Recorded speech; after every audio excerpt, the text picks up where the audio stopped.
Assalamualaikum warahmatullahi wabarakatuh.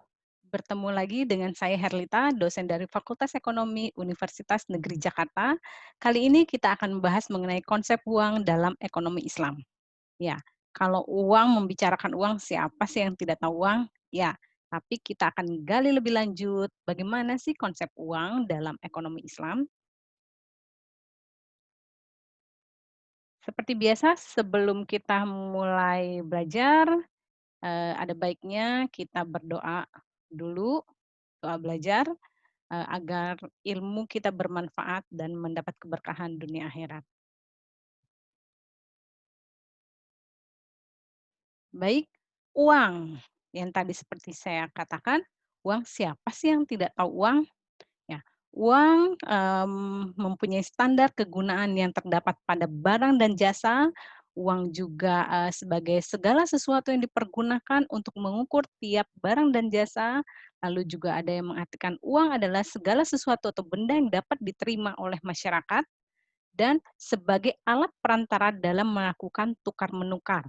Kalau pada zaman dahulu kita barter, sebelum mengenal uang pakai sistem barter, jadi harus menemukan barang yang kita miliki, eee, untuk kita tukar dengan barang yang kita butuhkan, tapi kita harus mencari juga apakah, orang yang memiliki barang tersebut mau menukar dengan kita gitu ya. Makanya sekarang, dengan adanya uang maka ini memberi kemudahan, kita tidak harus mencari orang yang membutuhkan saling membutuhkan, maksudnya mencari barang tersebut gitu kan, tapi dengan uang kita bisa membeli semua kebutuhan yang kita inginkan dan orang juga membeli semua kebutuhan yang mereka inginkan.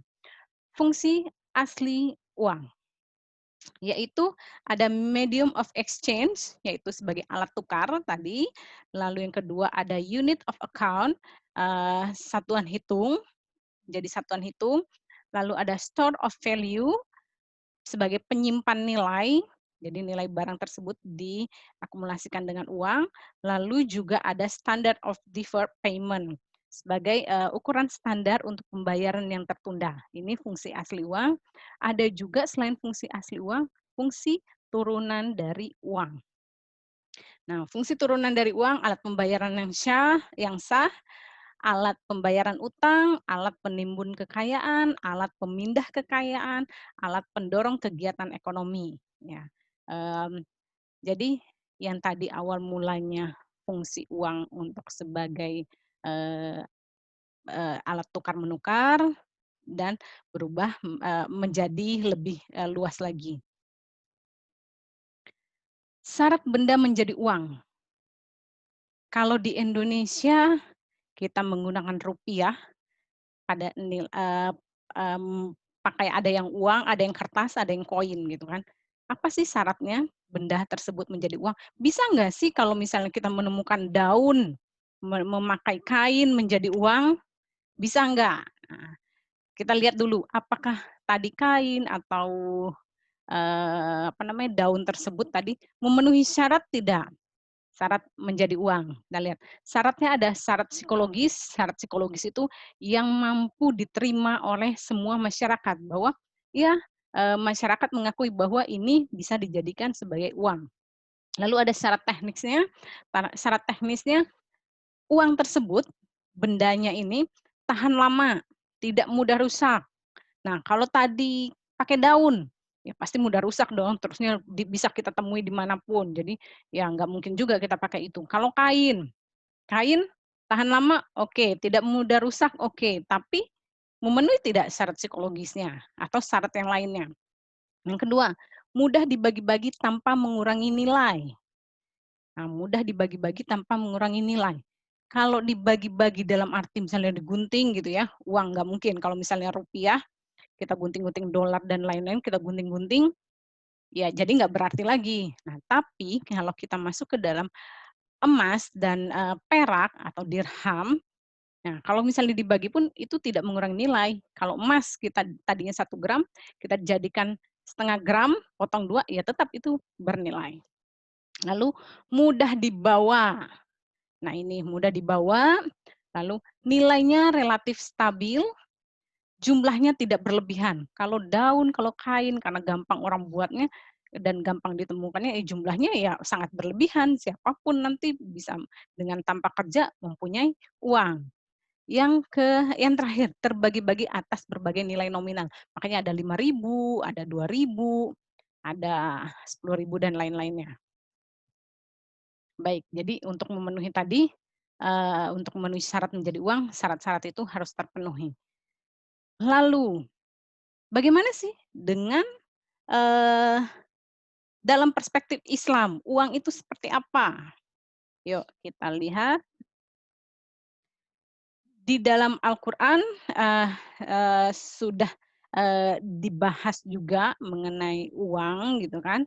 Tapi, mmm, kalau misalnya dulu di dalam Islam dicerminkan dalam dirham, dalam awalnya pada dirham, lalu dirham berkembang pada emas dan perak, makanya di dalam Al-Qur'an juga ada dituliskan, untuk, eee, apa namanya, emas dan perak, tersebut. Kenapa sih kalau misalnya kita menggunakan emas dan perak, memenuhi tidak syarat-syarat yang tadi, syarat psikologis dan syarat, teknis tadi. Emas emas yang tadi, emas dan perak kita bagi-bagi, tadinya 1 gram kita bagi jadi setengah, tetap nilainya tetap mempunyai nilai. Mudah didapat? Oh tentu tidak, sulit kalau orang mencari emas dan perak. Bukan seperti, benda-benda lain yang gampang kita dapatkan. Lalu nilainya juga bisa bermacam-macam, tadi mau besarannya mau berapa tergantung tadi sesuai kebutuhan. Lalu nilainya relatif stabil dalam emas dan perak. Nah, uang dalam Islam, Islam mengenal prinsip bahwa uang dan kekayaan harus digunakan untuk kebiasaan yang baik dan bukan untuk eksploitasi. Tidak boleh berlebih-lebihan, tidak dibiarkan menganggur. Jadi memang harus dipergunakan secara bijak.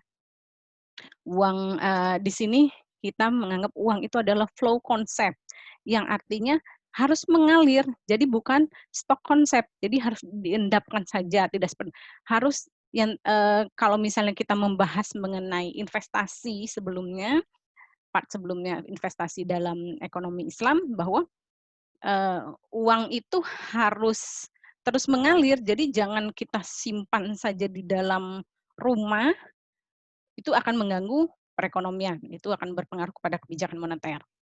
Lalu public goods, di mana uang itu adalah milik masyarakat, jadi memang ya memang harus kita, biarkan dia, mengalir dan berpindah-pindah kepada pihak lainnya dan bukan komoditi. Ini yang membedakan dengan dengan uang secara, konvensional. Lalu uang dalam Islam itu tidak mengenal time value of money. Kalau, teman-teman belajar mengenai ekonomi konvensional, kita mengenal ada time value of money. Nah, ketika dengar time value of money, ini pasti langsung, terlintas adalah bunga. Karena melihat uang itu di masa sekarang, di masa yang akan datang, itu diukur, kita bisa menghitung dari bunga. Islam tentu melarang, kaitannya dengan bunga, karena ini akan riba. Jadi, uang ini, eee, pemanfaatannya terhadap waktu ya, kita lihat terhadap waktu, bukan hanya dihitung berdasarkan, "Oh ya sekian persen bunganya." Jadi kalau orang investasi sekarang 10 juta, nanti berapa tahun akan jadi sekitar sekian puluh juta, karena dihitung bunganya sekian. Ya dalam Islam tidak bisa seperti itu. Jadi, mmm, pemanfaatan waktu harus, bukan saja harus efektif, efisien, dan lainnya, harus didasarkan kepada, jadi melihat uang tadi itu dilihat dari keadaan pasar, jenis usaha yang eee, kita pilih, stabilitas politik, produk yang dijual, pemasaran dan pengelolaan. Jadi uang itu makanya akan nanti, menjadi bertambah, jadi dilihat dari situ. Lalu money demand of speculation, ya jelas spekulasi tidak diperbolehkan. Jadi hal yang berkaitan dengan, oh kita berspekulasi bahwa uang ini sekarang, kita taruh di sini, kita kita investasikan di sini nanti akan berubah menjadi sekian, yaitu spekulasi tidak diperbolehkan. Lalu stop konsep yang tadi berbeda dengan flow konsep. Jadi kalau stop konsep, ya sudah uang itu, apa namanya, bisa dibiarkan saja, tidak kalau misalnya tadi flow konsep uang itu harus mengalir dalam konsep Islam, bahwa dalam stop konsep, ya boleh uang itu diendapkan boleh. Nah, lalu ini yang terakhir, ini yang D, bunga yang tadi kaitannya dengan time value of money, ya jelas tidak boleh, karena menyangkut dengan riba. Nanti akan ada bahasan tersendiri mengenai riba. Ya, Islam sangat menghargai waktu, yang tadi kaitannya time value of money, namun penghargaannya tidak diwujudkan melalui bunga. Karena hasil nyata dari optimalisasi tadi kan, optimalisasi waktunya, ya kalau mau uang kita lebih banyak, buat ke depannya kita harus, uangnya buat usaha tertentu, uangnya buat kita, pergunakan untuk hal-hal yang lebih baik lagi. Nah, ini yang bedanya. Bunga, no sama sekali dalam Islam. Dalam Islam juga melihat keuntungan itu bukan hanya dipandang bahwa materi yang kita dapat saat ini, uang yang kita miliki saat ini, bukan hanya itu, bahwa keuntungan yang kita lihat adalah keuntungan di dunia dan akhirat. Jadi uang itu bisa kita pergunakan dengan sebaik-baiknya dan bermanfaat untuk diri kita, untuk lingkungan sekitar, untuk masyarakatnya. Nah, yang tadi kan uang adalah flow konsep sehingga harus selalu berputar dalam perekonomian karena dalam kebijakan moneter bahwa peredaran uang itu sangat mempengaruhi keadaan perekonomian suatu negara. Semakin cepat uang yang beredar, uang yang berputar, maka akan semakin baik perekonomian. Nah, di sini, ada di dalam surat Al-Baqarah ayat 278 sampai 280, Allah berfirman, "Wahai orang-orang yang beriman, tinggalkanlah apa yang tersisa dari riba, jika kalian adalah orang-orang yang beriman, maka jika kalian tidak meninggalkan, maka umumkanlah perang pada Allah dan Rasul-Nya. Maka jika kalian bertobat, maka bagi kalian adalah pokok harta kalian. Tidak bertobat, zolim lagi terzolimi. Tidak berbuat zolim lagi terzolimi. Dan jika terdapat orang yang kesulitan, maka tundalah sampai datang kemudahan. Dan bila kalian bersedekah, maka itu lebih baik bagi kalian. Ya, ini mengatakan bahwa riba sangat dilarang dalam Islam. Jadi jangan hanya jadi ketika orang biasanya uang itu orang berpikir ketika nabung, ketika deposito uang sekian, dia sudah harus biasanya orang akan memikirkan, "Saya kalau nabung bulan ini 1.000.000, bulan depan uang saya harus menjadi sekian, misalnya 1.200.000. Karena apa? Karena dari bunganya. Nah, dalam Islam tidak boleh seperti itu. Kalaupun mau berkaitan uang ini, untuk mendapatkan hasil tadi, kita bisa menabung. Menabung dengan cara sistem bagi hasil. Jadi ketika orang, memberikan uangnya di suatu tempat atau menginvestasikan suatu tempat, harus siap untung dan siap rugi. Ya, cukup sekian, materi mengenai uang dalam konsep ekonomi Islam. Semoga bermanfaat, semoga uang yang kita miliki bisa lebih bermanfaat lagi di dunia dan akhirat. Baik, wassalamualaikum warahmatullahi wabarakatuh.